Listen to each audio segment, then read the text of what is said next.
Welcome to Midnights with the Lizard Wizard, a podcast where Yael Midnight and I, Noel Midnight, listen through the entire King Gizzard discography from start to finish. This week, we're listening to the band's second LP, Eyes Like the Sky, featuring narration by Broderick Smith. This record includes themes of violence, genocide, and rape. Please take care of yourselves if this one's not for you. Theme music recorded by Beautiful Trainwreck.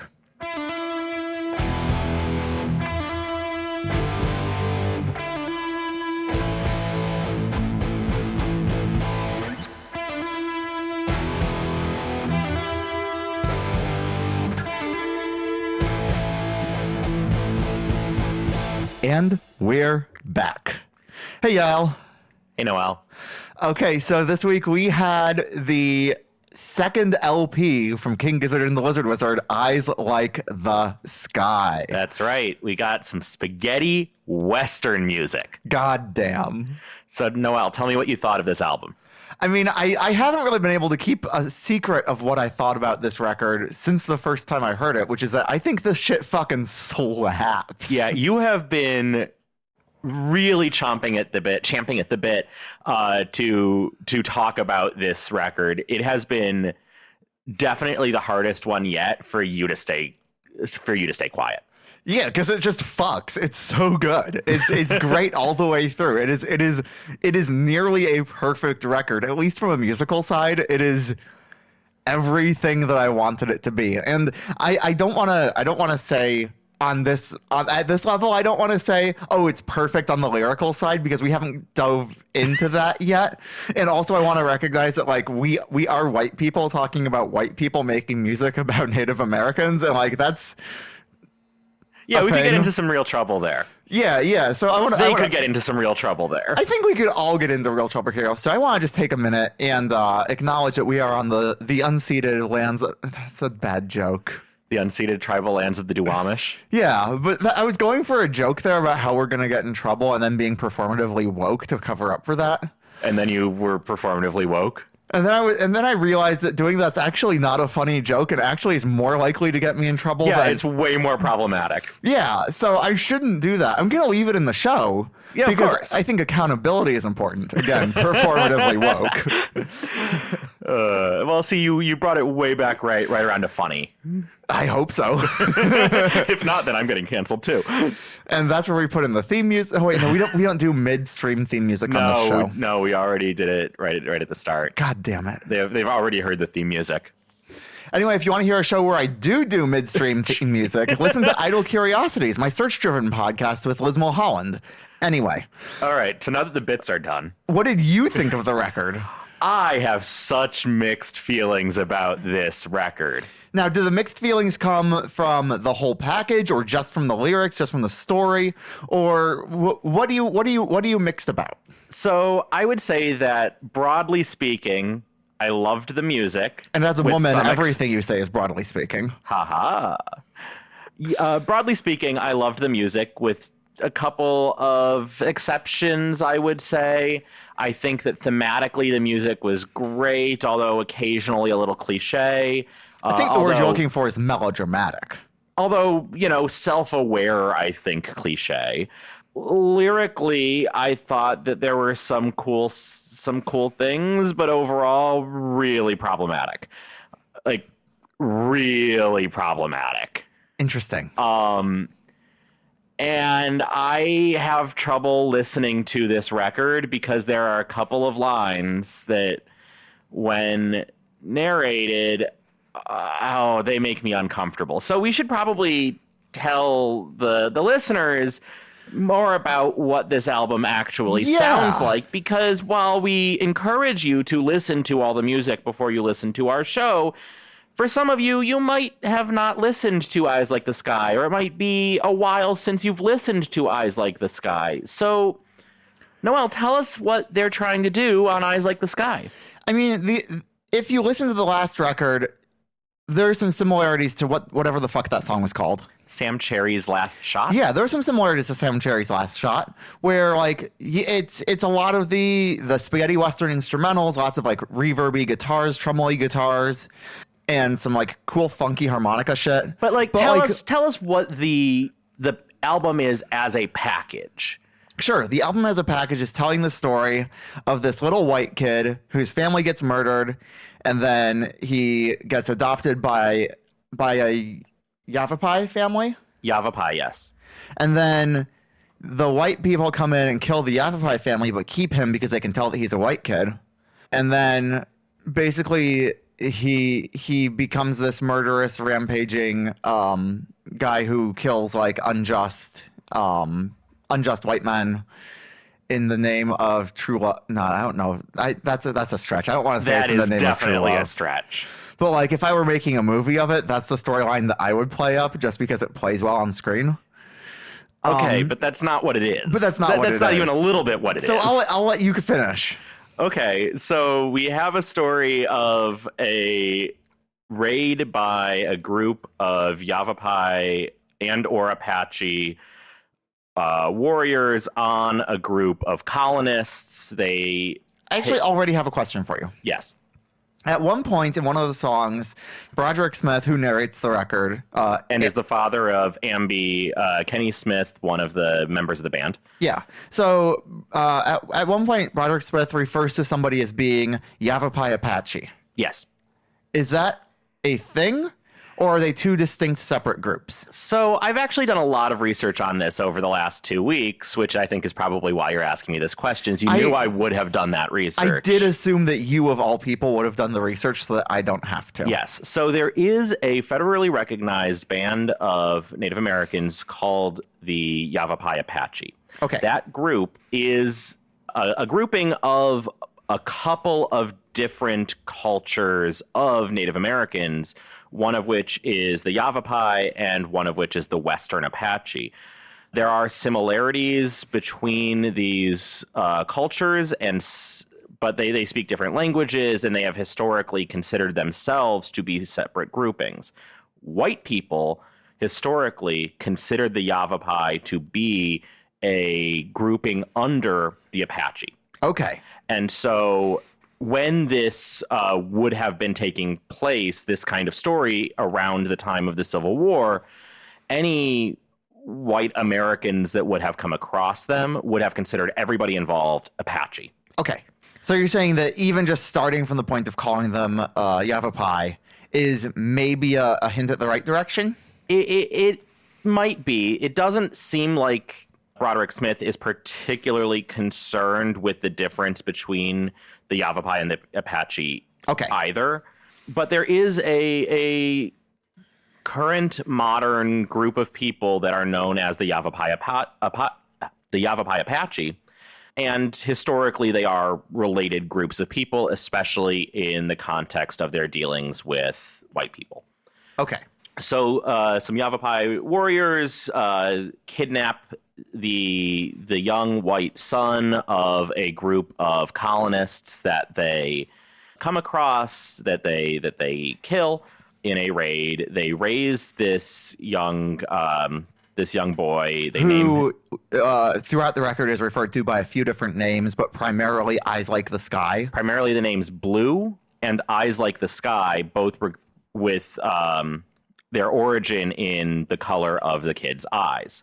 And they raise Blue as one of their own, as a warrior in their own right. Mm-hmm. And he grows up with them. He learns their ways. He considers himself to be a part of the tribe, and the tribe considers him to be a part of their tribe.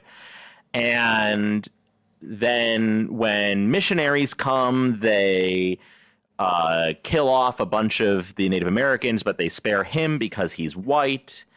And he then gets very upset and angry because now white people have killed his family since he grew up with them. He's now lost families twice, once on each side of this war. He kills an evil missionary and rescues a Yavapai girl that was being abused. And then in the process of escaping... Okay, really quick. Content warning for rape and sexual assault, I guess? And a lot of murder. Yeah, I guess we should have said that before we started talking about it. We could have put that up. I'll put that in the intro. How about that? Yeah, I think that sounds like a good idea. And so the girl gets shot, and more people die, and at the end, Blue is the only one living. That's not quite true. Oh, who else is alive? He leaves 2 people alive at the camp. He leaves them alive knowing that they are dying a slow, anguishing death. Sure. It is made very clear that they will not survive. If they don't die on screen. Okay, so you're telling me that instead of only 1 white person living in this story, 3 white people live in this story and none of the Native Americans. That's what I'm saying, yes. And Okay. in an after-credit scene, we'll see that those 2 people are still alive and now plotting their revenge, I assume. Of course. So it is said that they left this album open for potential sequel, that they didn't complete the story of Eyes Like the Sky, and had they written a sequel, they might have seen, for example, Blue go off to Australia or any number of other things. And it would have been very interesting to see what they would have done with this character in Australia, you know, a place where... Yeah, treat him like he's Paddington and just move him between countries for each one. Right, but also, like, moving him to Australia would make some degree of sense, given that they are an Australian band. Sure. I don't think we're going to be getting that sequel. Given that Broderick Smith died about 2 years ago, I think that would be a stretch. I'm not going to say it's impossible. But it does seem unlikely. What I would like to see, however, is an instrumental version of the record. I would really like to see an instrumental version of the record, because with all respect to Broderick Smith, I do struggle with some of the lyrics in this record. Some of the narration, let's say. I don't think it's fair to call it lyrics. I think it's fair to call it narration. I think that's probably right. So it's narration. It's a story album. There are several songs which some of the narration literally says chapter 1, chapter 2. Which I like. I like yeah. being told distinct points in a story so I can keep track of it. As you may have noticed from my trying to recount the story at the beginning of this podcast less than 10 minutes ago, you may have noticed that I'm really bad at doing that. And so I need a strong narrative structure in order to keep me on track. Yeah, out of the 10 songs on this record, we get 6 chapters to the story. And honestly, the first song isn't even part of one of them. That's right. The first song is an introduction that is not part of any of the chapters of the story. We can call it a prologue if we want. But there are 6 chapters of this story across the 10 songs, and I think that the structure of the narrative is really well done. I think that the story and the music fits really well together. Overall, like, it's such a cool record, and it was made really interestingly, and it sounds really great. I do think we're going to run into a little bit of trouble. And one thing I've been nervous about as we've been approaching this recording date is that I don't think that we can really go track by track on this record. I think we can to some degree, especially as we talk about the music itself. Yeah, but it's not it's definitely not an album that I would ever recommend anybody putting on if they're not going to listen to it in full. I think there are 1 or 2 tracks that you can pull out and like listen to on their own. I'll be really interested as we talk about them to hear you talk about that. Yeah. Like there's one in particular that just came up on shuffle for me yesterday, and the entire time it was on, I was just like, yeah, this is fun. This just fucks. This is so much fun. I think you really want to listen to it as a whole cohesive story. Yeah, generally yes. But I think there are a couple tracks that can kind of stand on their own once you know the story. So do you want to start at the top then? Eyes Like the Sky. Let's fucking do it.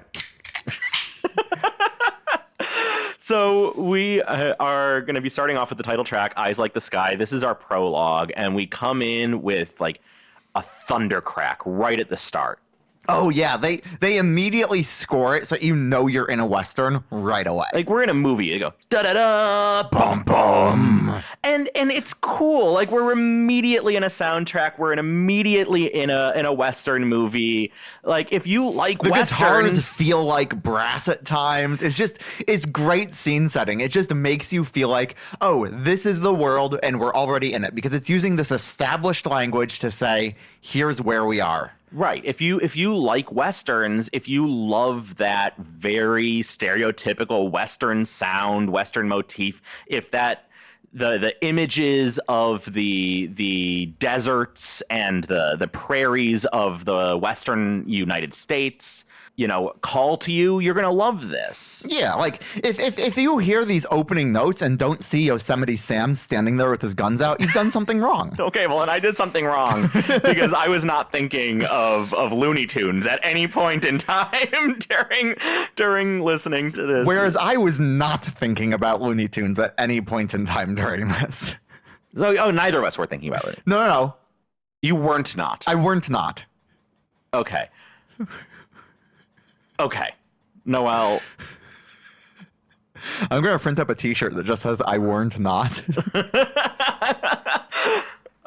Okay, so right at the start, we're like immediately in the vibe, and it is admittedly a vibe. It's a cliche vibe, right? They are playing with the language we already know from spaghetti westerns. I don't know that it's possible to make a modern spaghetti western without leaning into cliche at some point. I don't know that you can. I'm not even using the word cliche here to necessarily be a bad thing. It's just a description of what it is. If you imagine the cliche sounds of the American West as portrayed by mid-20th century Italian film, yeah, like you've got the sound of this record. If you think that you're going to go into track 3 of this record and not hear a train whistle, well, you're wrong. Yeah, it's very much that language, and that's okay. You can play with that language. Playing with established language is how you communicate. I was hearing, or I listened to I watched a TikTok earlier today even that was talking about, okay, if you were actually in an Old West saloon, would you expect to hear ragtime on an old tin piano? And the answer was no, you wouldn't. But you do, because that's the established cinematic tradition. Right. What you do hear in a legitimate Old West saloon, if you were lucky enough to go to one that happened to have a piano, was going to be music of like the popular music of the time, which sometimes was like a waltz, sometimes were these other dances that were imported from like Scotland, and occasionally it's Katy Perry Firework, or occasionally it's Katy Perry Firework, and the language of ragtime or the language of the spaghetti western. And I should say there is no ragtime in this album. No, but these are sonic languages that mean the Old West. And so if you're going to make a record that is set within Old West story and you use this language, people will understand. They're not trying to do what Scorsese did with Killers of the Flower Moon and sort of reclaim cultural authenticity. Sure. That's not their goal. No. They're not out here having hired sensitivity readers and like really gone deep on, are we doing this completely correctly? To my understanding, no Native people were involved in the creation of this album. Yeah. But that's okay. Again, like we have no Native people are involved with the creation of most Westerns, actually. It's so true. And that's one of the things about the Western genre, that even though I kind of love Westerns, they can be really hard to watch. And I feel like such a buzzkill by talking about all of this. So I'm going to move on because I've already said this a few times and I don't need to. Right. We've put our disclaimer up front, which is that this is potentially problematic and it's got some stuff that is, it doesn't really hold up to scrutiny. But the sound of the bells, or maybe it's a glockenspiel, like it's so good. And I think we need to talk though, beyond the really cool instrumentation, we need to talk about the voice. We need to talk about the way that Broderick Smith's narration sounds on the record. It's really flat. Like his affect doesn't have a lot of dynamics to it. He's not raring up and going, and territories in the years before and after the great conflagration called the Civil War. No, is that how you would have read it? No, probably not. But he's doing something a lot straighter. He's not going for the overly dramatic radio announcer thing. Oh, okay. So I see. You did it because you deliberately want to do something that isn't straight.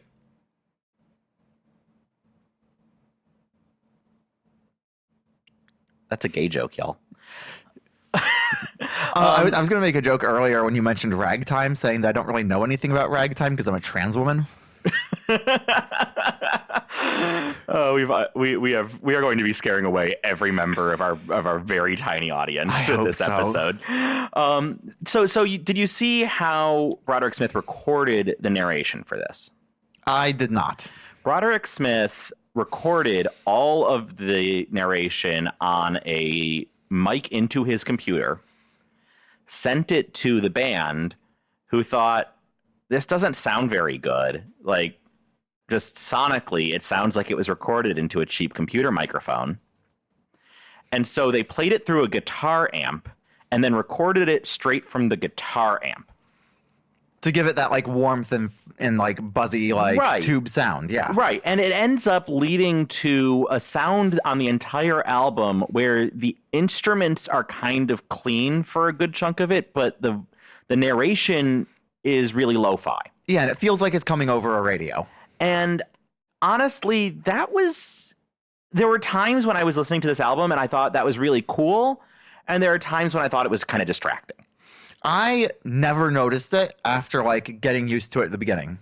See, I went in and out of it. And I do think that it's probably more jarring at the start than it is later on once you're invested in the story and you want to know what happens to Blue and you want to know what happens to the evil man, and you're just like really rocking out to the harmonica, because we do of course have more harmonica here. And if you've Because heard it's a Western. and if you've heard our previous episodes, you know how much I dig the harmonica. And so then we get to like Year of Our Lord, chapter 1, which opens with a tambourine. We get to hear, harmonica being used for ambiance. There's some big wind whooshing sounds. I would love to know exactly what they did to capture those. And it just feels like you're in the story as the story is starting. And it feels so cool to be like in it like that. Yeah, and we don't really have a clear break in between track 1 and track 2, or really any of the record. It flows. It really flows as one long song, which is one of the reasons why, like, it would be so weird to be on shuffle on a playlist or just, shuffling all of the music in your library and suddenly get Fort Whipple's track 6 from this album, like, out of the blue. That would be weird, because it really just, everything flows so neatly from one track to the next. It's one story. It is a soundtrack album. Oh, yeah. Even playing it live, it seems like when they play it live, they're normally playing a few tracks in a row. Not that they're playing it live. Some of these tracks have been performed 0 times live. I think the most played track on this has been played 4 times live ever. The most played track from this album that they in their live shows was Evil Man, which has been played 6 times. They've played The Raid 5 times, Eyes Like the Sky 4, and Year of Our Lord twice, and nothing else has gotten a play. Yeah. So they have played literally nothing live from the second half of this album. I would kill for an instrumental performance of the entire record live. I would love that. That would be cool. That would be really fucking cool. I mean, even if you patched in some of Broderick's narrative over top of it without doing the whole thing, I think that could be cool. Sure. But yeah, I think there's a lot of potential in this record that could still be tapped if they wanted to go back and tap it for, like, I don't know, a 20th anniversary release or something. Yeah. So while Eyes Like the Sky, while the title track, that first track, we opened up with these big, almost orchestral arrangements. I mean, not orchestral, but like big cinematic, instrumental only, until we get about halfway through and the narration starts coming in. For the rest of the album, the narration is constant throughout the album. Something I really like. He's phrasing the narration, but it is throughout everything. But the music supports the narration so well, and the music builds tension and suspense every time that the story gets to a moment that needs tension and suspense. Yeah, it's delightful. It's delicious. And because Broderick Smith wrote the story for this album, and the music was written for this story, for this album, right? It's so integrated together that even though an instrumental version of this album would fuck, like, You have to hear it the first time with the Oh, narration. yeah, it makes sense. And one thing I really like, going back to Eyes Like the Sky, is the way that Broderick's introduction starts, where he goes, the bad white men call him the devil. The Yavapai call him Eyes Like the Sky. Like, I think that's really good framing to start the whole thing with. Yeah, and Because right away it tells you who the good guys and bad guys are, Right, which I appreciate. I should say that even though I've got issues with some of the nature of this story being a little problematic, like the morals of the story are in the right place. Broderick Smith and King Gizzard are coming to this story with a mindset of colonization is bad, genocide is bad, the Apache Wars were bad, and the native people were in the right. So when I criticize any particular line, when I criticize any particular part of the story or any other aspect of this music, I'm not saying that they are bad people for making this music or that they are... I am. Stu, you're canceled. We're right back at it. I'm not saying that they're empathizing with the wrong side of this. We're going to get to later on a track called Evil Man, and the evil man is a missionary. We've already determined that this isn't going to work well going track by track. So let's talk about Evil Man for a second. Okay, so Evil Man is track 5. It's the last song on the first half of the album, and it opens up by just telling us that there is an evil man with a book of God. With a book stamped in leather. With a cross stamped in into the leather. Like, they aren't subtle about who this man is. Right. So this is a missionary who they straight up tell us right when he's introduced that this is an evil guy. Right away. And he comes in, and we've got choral vocals behind us that swell, and like we've got a church choir. And then we've got like guitars coming in to establish like this is the evil man's theme. Yes, and which is really cool. And we've got a call and response between the guitar and the harmonica. That's something I wish that this record would have done better, is the reuse of motifs and the reuse of themes.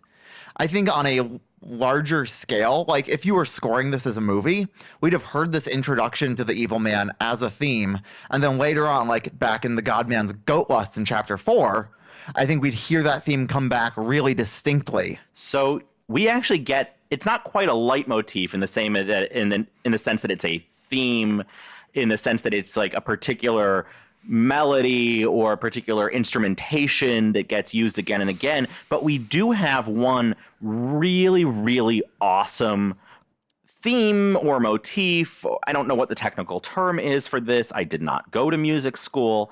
That gets used again and again. I am at music school. You are at music school. And it's dissonance. Did you pay attention to how dissonance was used in this? Yeah, I noticed. I noticed quite a bit, yeah. So dissonance, I could tell, was used to particular effect in 3 or 4 tracks. It was used for the first time in Drum Run. Yes, like with the piano cascading downwards. So this is chapter 2, Drum Run. It's right before Evil Man, and we've got a twinkly, dissonant piano in the background that never, never, ever makes a consonant interval. It's all just like, I mean, sounds it's meant to be unsettling. Sounds that I love, but yeah, they are unsettling. And it's wind chimes. It's percussive. And what's happening during Drum Run? I don't have any notes in my notes about what is actually happening during the track. All I have are notes about the instrumentation. Music. Yeah. So in the song Drum Run, at the start of chapter 2, we see the immediate aftermath of the raid where Blue was captured by the Yavapai. And we see in Drum Run the way that he grows up and becomes a member of the tribe. We're told about how he is learning to become a hunter, a tracker, and a warrior, and a killer in the mold of the Yavapai. And that is set, especially as he is becoming a warrior. We get all of these cool drum fills coming in. It's Right, really we've got drum fills that are and clearly big. inspired by like native drum circles. As to whether it's like the right kind of, I don't know whether it's Yavapai. It didn't even occur to me whether that matters or not. But this twinkly dissonant piano comes in specifically as he's being trained to kill.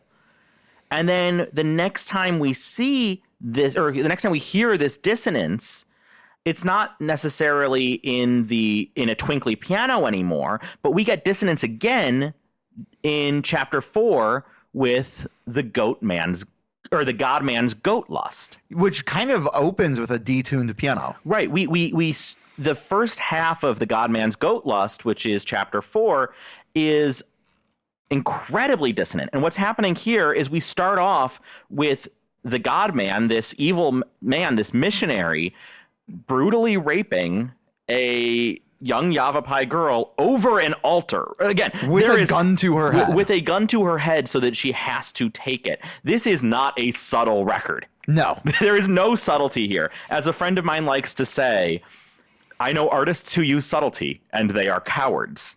Yeah. And so, no cowards here. No cowards here. So this entire violent imagery is set to very dissonant music. Until Eyes Like the Sky comes in and stabs the motherfucker, and he dies. And then the music changes, and it becomes more heroic and interesting. And it's almost cocky and self-assured. And there's no longer a shred of dissonance. No, because you don't need it anymore, because that problem has been solved. Right.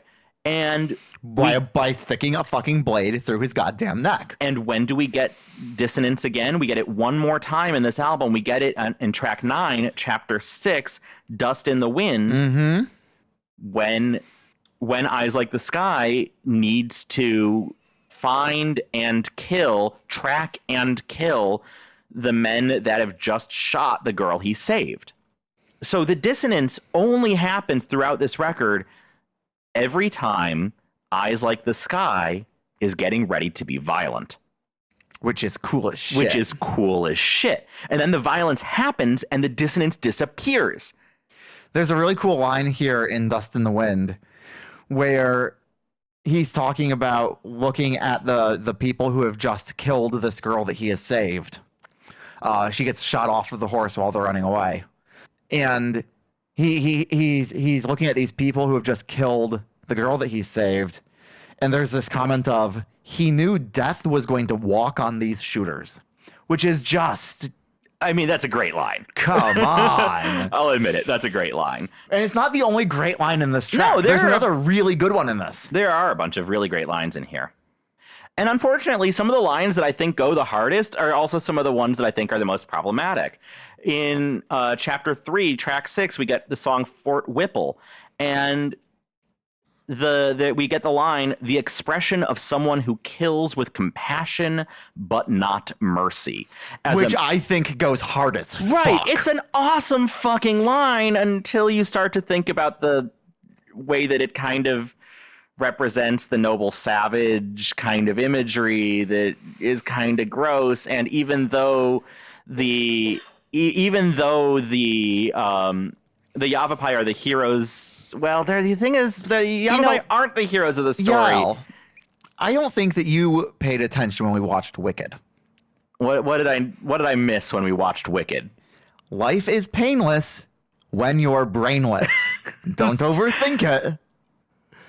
I'm sorry, I had to. No, I know.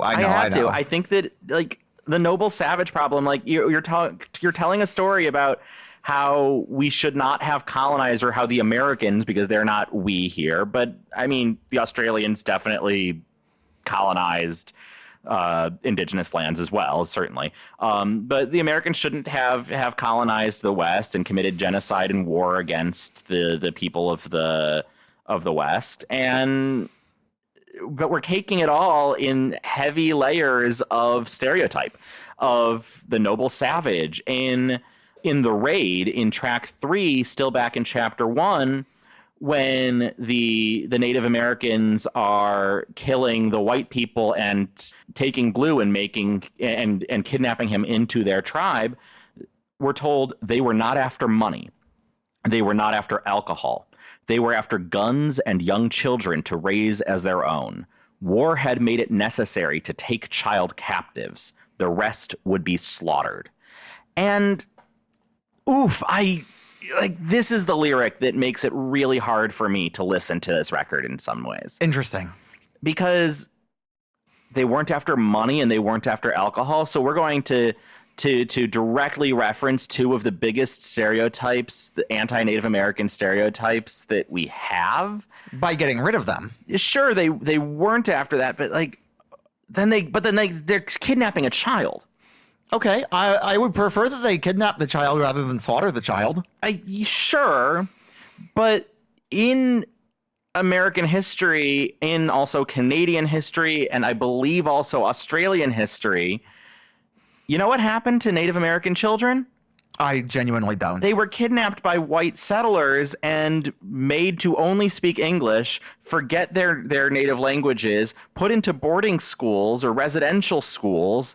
And we have lost generations of indigenous people because white people kidnapped the children.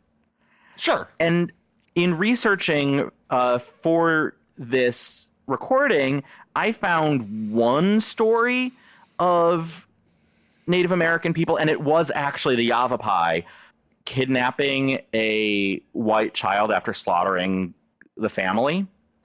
And it certainly doesn't go like this story does. And it was a famous story. It was the story of a woman named Olive Oatman, who was captured by the Yavapai, although she knew them at the time as being Apaches. Again, our understanding of these groups is different than it was at the time.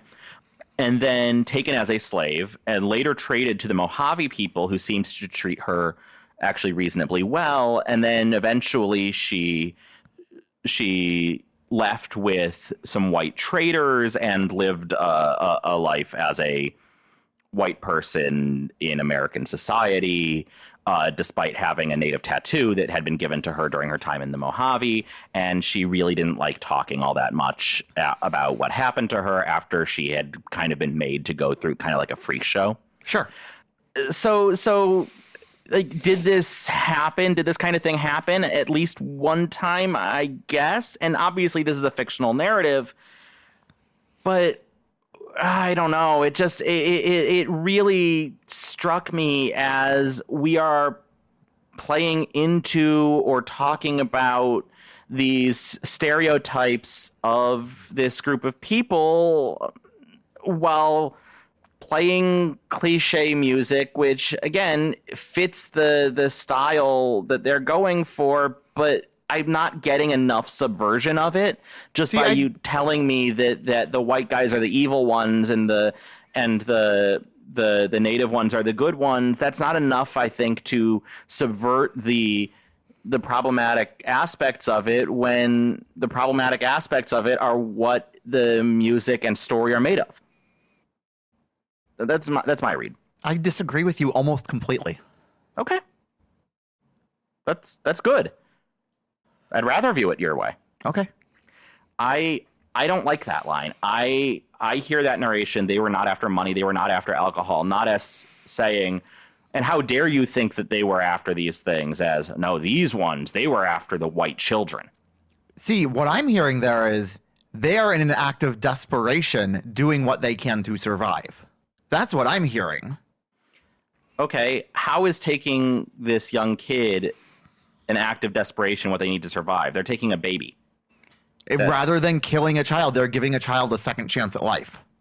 Okay, I really struggle with this. I really, really struggle with this. I think that referencing these very negative stereotypes that are still commonly, if they are turning the tactics against of their oppressor back on them, I don't see a problem with that. I don't see how that's problematic. Because I don't think they are doing that.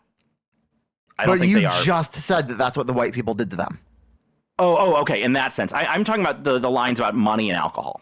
Yeah, he's immediately setting those aside so we don't have to worry about them anymore. I wouldn't have worried about them if they hadn't been brought up. By bringing them up, you are dealing in stereotype. It's like saying the Jew didn't have a big nose. Okay.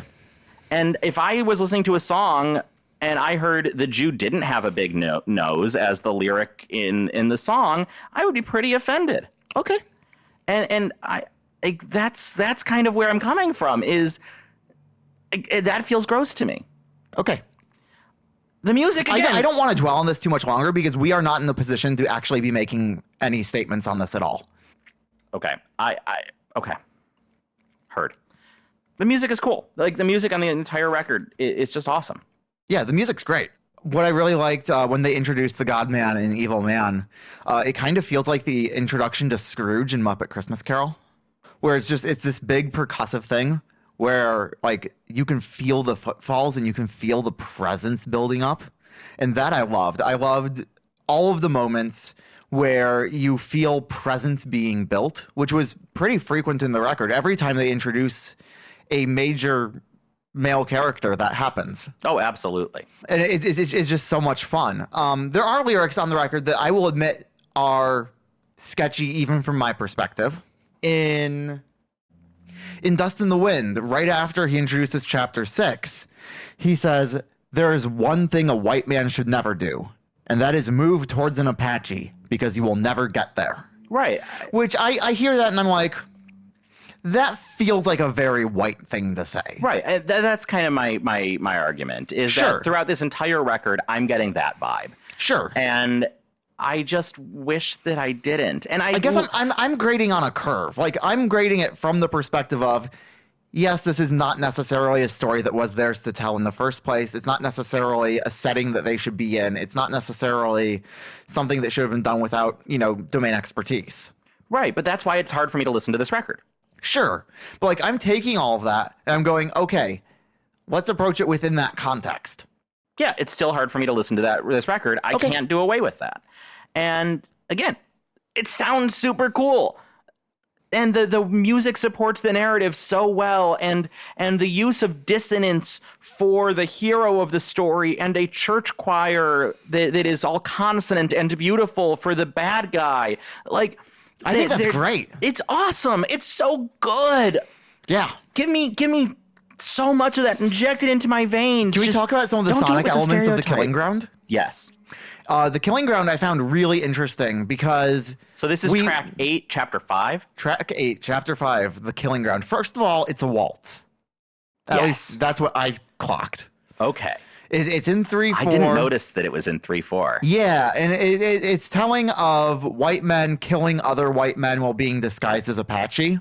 Right. To, like, cover up their own crimes. And they disguise it poorly. They are very clearly outing themselves as the white people, as the colonizers, as the missionaries, as the bad guys. But the cool things I want to talk about with the song aren't at all based in the lyrics. No. It's that we hear dogs barking. Yes. Which are Stu's family dogs. Yes. And we hear Stu's dad banging on a rusty saw. Yeah. Because this entire song was recorded in Stu's parents' garage. Yeah, it's great. Yeah. It's so good. And I know that they end up, like, recording in real studios at some point. But, I think even with our next record. Right. But, like, it's cool to see what they can do with these totally off-the-wall recording environments. Yeah. And with this non-traditional percussion, they use a decent chunk of non-traditional percussion throughout this record. They sure do. In The Raid, we've got a triplet feel throughout the entire track with the guitar. And then we get what sounds to me like an anvil. And I don't know whether they had access to a real anvil, but whatever they're doing to create that sound, like, it's just perfect. Yeah, there's so much, like, ear candy in this record. There's so many little details that they definitely did not have to include, that because they are there, the record is so much richer. And that makes me so happy as we go back into the, like, normal records, because now that they've demonstrated that they can do ear candy really well, I am going to be listening so hard for it going forward. Yes, absolutely. And right now they are still very clearly limited by what they can do to record. And so when they get more power to make the music sound the exact way they want to, oh, it's going to be so good. It's going to be so good. And I really need to say, like I said at the start, I have mixed feelings on this record, not negative feelings about this record. While I do think that a lot of it's problematic, it sounds so good, and I do want to hear it again, and I'm going to keep listening to it. Yeah. It's just harder for me than I want it to be. That's fair. No, I think that is fair. I think that's a legitimate, like, reasonable complaint. And also, I should say I am Jewish, so I'm using that when I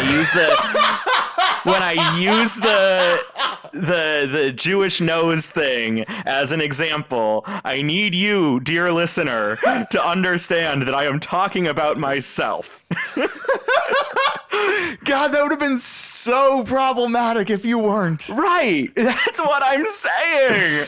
It would have been so funny, though. Oh, my God. No, it wouldn't have been. I would have been so mad listening to that. I'm Noel. I'm the problematic thing enjoyer.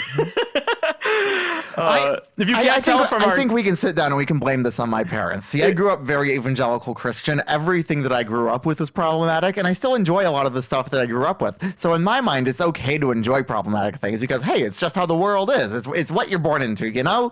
And so I have this really fucked image in my head of what is and is not appropriate. And so I find things that are problematic really fucking funny first and problematic second, which is admittedly problematic. Yeah, and now it's problematic for me to be loved, for me to love you.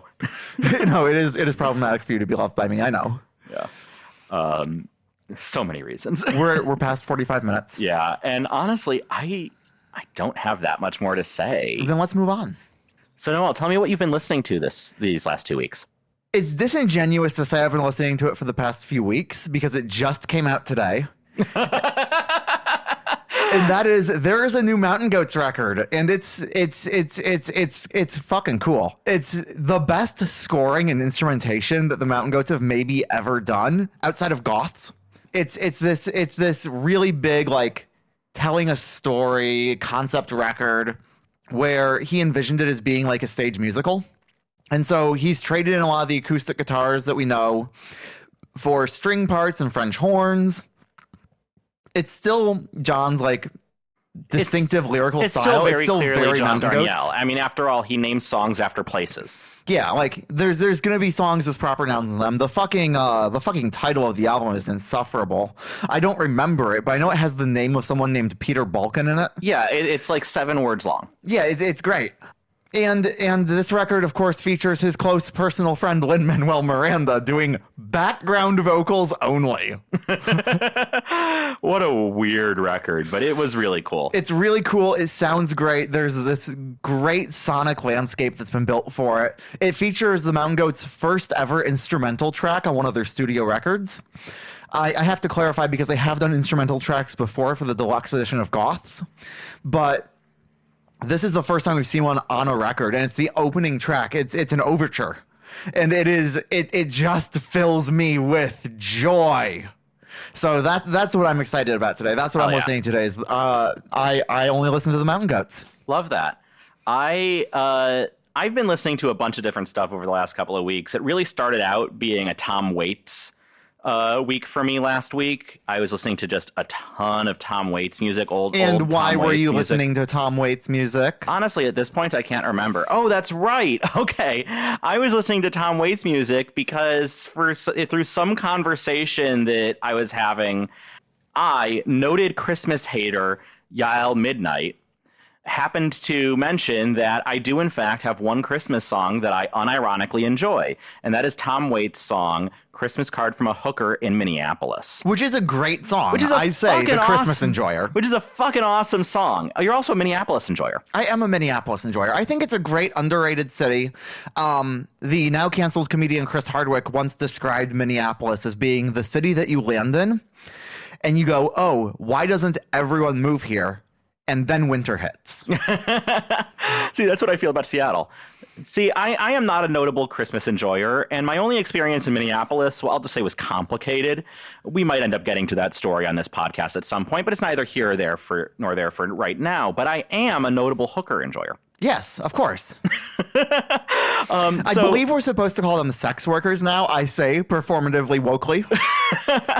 So yeah, I started out listening to old Tom Waits tracks, and I am going to get canceled in this episode. Yeah, and I just absolutely love Tom Waits. But I think that the music I really want to talk about this week is OK Lou's album Choke Enough. Yes, which you subjected me to. Which I subjected you to. So this album was released in February, and it just got a deluxe edition, which is how I found out about it through this most recent release. And it is an album that Wikipedia describes as synth pop, bedroom pop, hypnagogic pop, and what the art fuck does pop. that mean?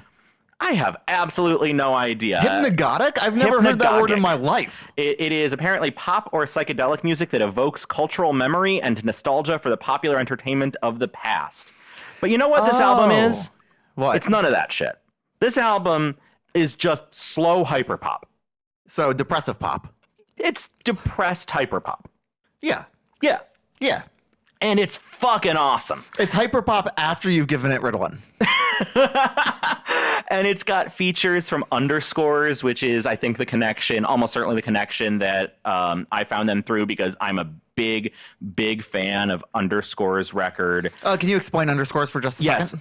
Underscores is a girl that does hyperpop, a trans woman who does hyperpop, who released a really awesome record in 2023 called Wall Socket, which is one of my favorite records, honestly. So is that just a reference to how all trans women are just holes that want to be used, or Jesus Christ? I mean, it's got you realize that there are songs on Wall Socket about her being sexually abused. I do not realize that. No. Okay. I have not heard this record.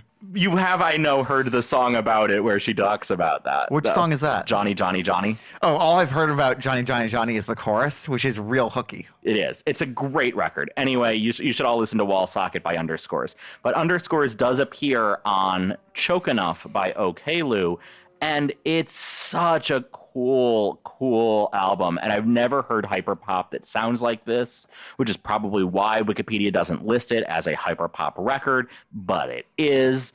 And it's one of the coolest new things I've listened to. You really owe it to yourself to give it a chance. There is a song on it. If you don't like hyperpop that's full of screeching and buzzing and like really abrasive shit, this is the record for you. And if you do, this is still a record for you, because even though they don't have that, you just probably haven't heard hyperpop that sounds like this, and it's awesome.